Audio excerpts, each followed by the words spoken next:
there was such a life and such atmosphere in the family of really realizing that every creature, every human is created equal. And that what's important about a person is the person, not what they have, not what they wear, not what they say, not what they do, not what they win, but it's the essence of a human being. And then I think really not having physical possessions. When I got my first Canada Council grant, I got $100 less than my father made in an entire year. So we grew up not with things. Our life wasn't about, of course we all wanted them, but that didn't stop us wanting them, but we grew up without those things. And I think it does put a very, we weren't poor, we always had clothes, we always had food. I felt we lived a very lovely life, but there wasn't a lot of money for extra things. And so I think that really what that gives you is the sense that,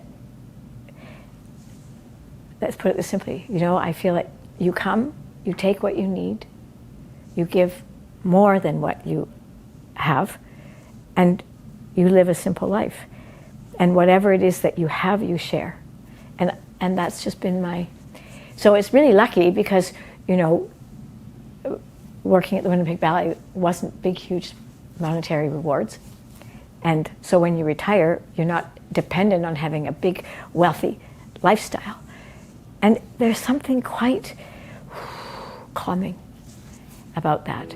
My mother thought that I would enjoy watching Romeo and Juliet on the CBC. And of course, enter Veronica Tennant as Juliet, and I was struck by lightning. She just changed my life. I saw her, and I still remember that moment where she was being lowered into the crypt, and I got goosebumps. I was 10, and I'd always wanted to be an actress because my parents had taken me to Stratford, and I had a real affinity for classical music, and when I saw this, it put it all together, and Veronica was the catalyst.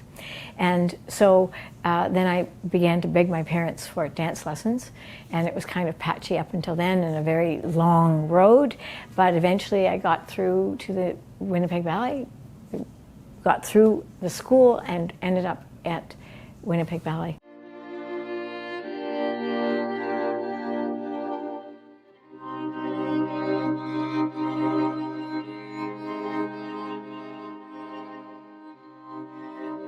I'd had 3 or 4 failed attempts at the National Ballet School.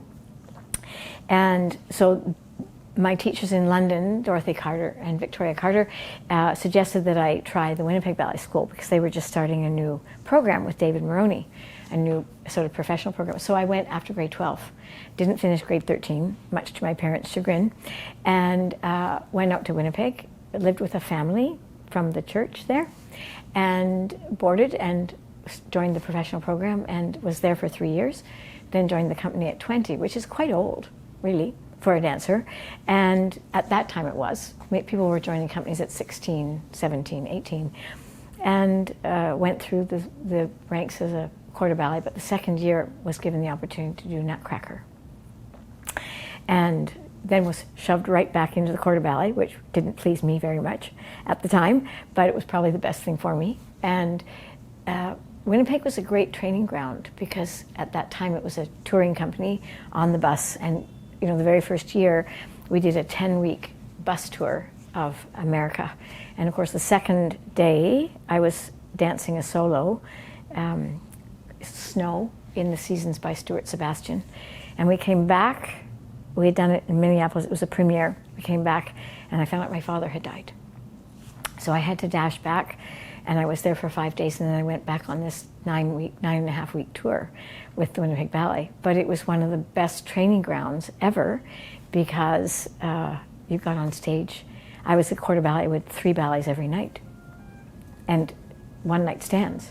So, and we would do sometimes close to 200 some performances a year back then. So it was just bliss, because my dream had been the National Ballet of Canada. But I really feel in a certain way it was a divine intervention, just the way that Veronica was my divine intervention. It was a divine intervention because I had Arnold Spohr, and I was at the beginnings of a company that was being built. They were also at a place where Arnold, when I arrived on the scene, said, oh, we need to bring in classics for her. So that opened up a laneway for the company. So I grew with the company, which is unheard of. I mean, there was nobody in front of me to tell me or to show me. So that was terrifying, but it was also, in some senses, very freeing, because there was no other Giselle in front of me. And no one said to me, you have to do it this way. Whereas when I would come to other companies, I was always squished into a box, and I never felt, and that's why I was always considered difficult, because I would always, like a horse, fighting against a bit or whatever, I just needed to be able to explore my own ideas.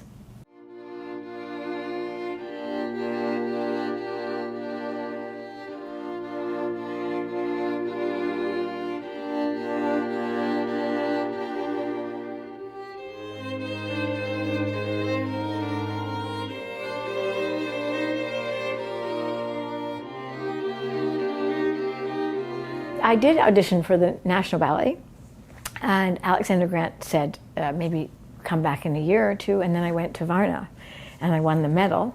So then I was invited as a guest to the National Ballet, and so I had always have had sort of on-again, off-again relationship with the National Ballet, but then my relationship with the international ballet world started and opened up from then. And that was exhilarating, frightening, terrifying, enlightening, all at the same time. I mean, I look back now at some of the letters that I wrote to my mother, and it was describing my schedule. I have no idea how I did that. I spent so much time on an airplane. But it was wonderful, because I would never have been exposed to all the things that I was.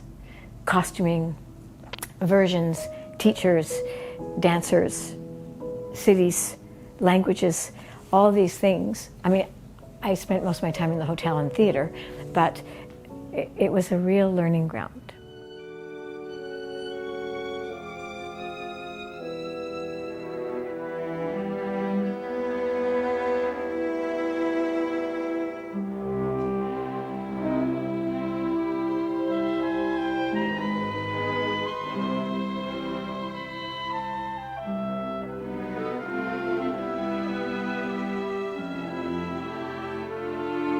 Winnipeg was really the only place that I had the freedom and the support to be able to explore who I really was as an artist. And for that, I am eternally grateful. It wasn't a great place by the end of my career, because there wasn't the support that I needed to continue on as an elder artist. But, I will never, ever, ever be lacking in gratitude for what I was able to become because of it.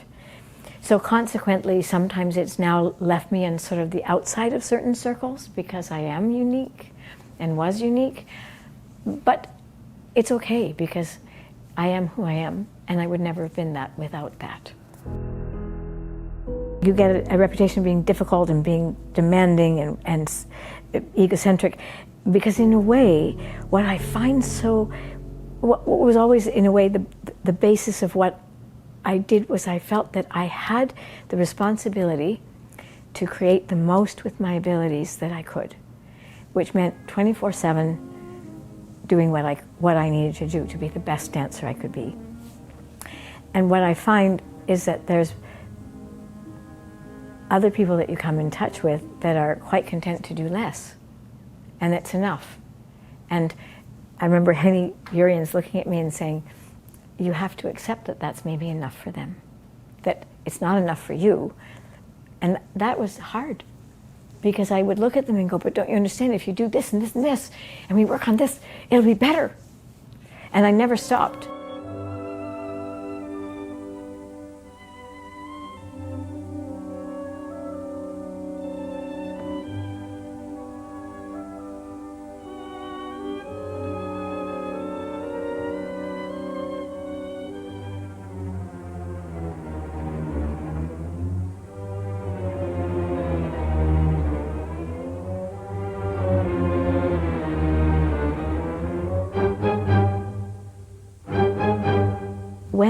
that spirit comes through you, there's nothing more. It's cathartic. It's like you get to touch something that is so great. And you're so aware that when you're in it, it's just so moving. And of course, it's like an addiction.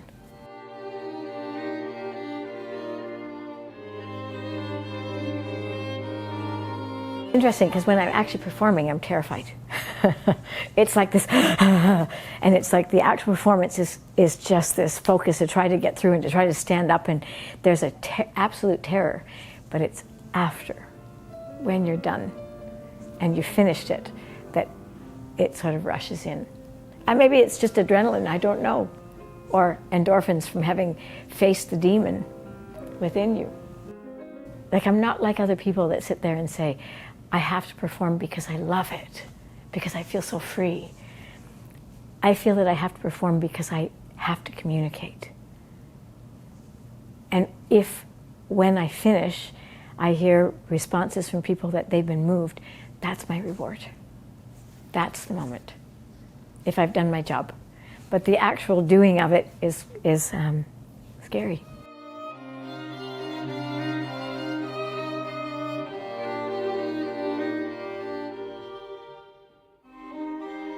I'd say when you're closer to 40, you start realizing that you give up worrying so much about whether or not you're perfect, and you start to tend to focus much more on what you're giving emotionally.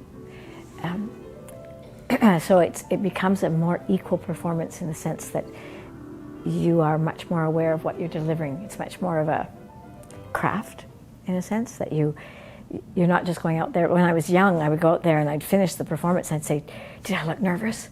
I had no idea. I was terrified. And people say, no, you didn't look nervous at all. So I had no idea, really. I always went out in sheer instinct.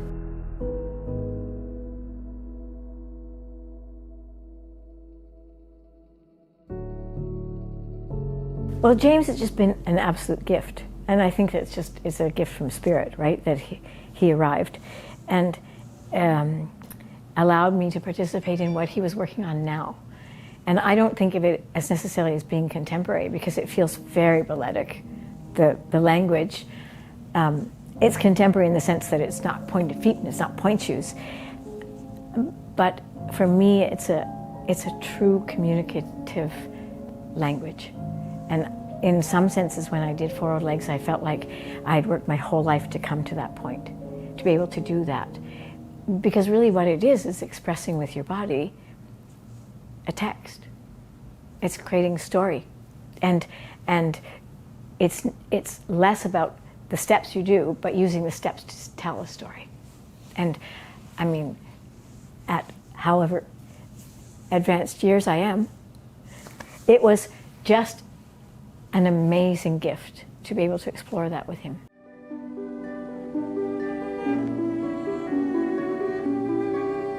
I hope that somehow I will have planted a seed in young ones that will keep people understanding that this art form is the most beautiful, powerful, unique way of communicating heart to heart. Because ultimately in the world, it's all only about love.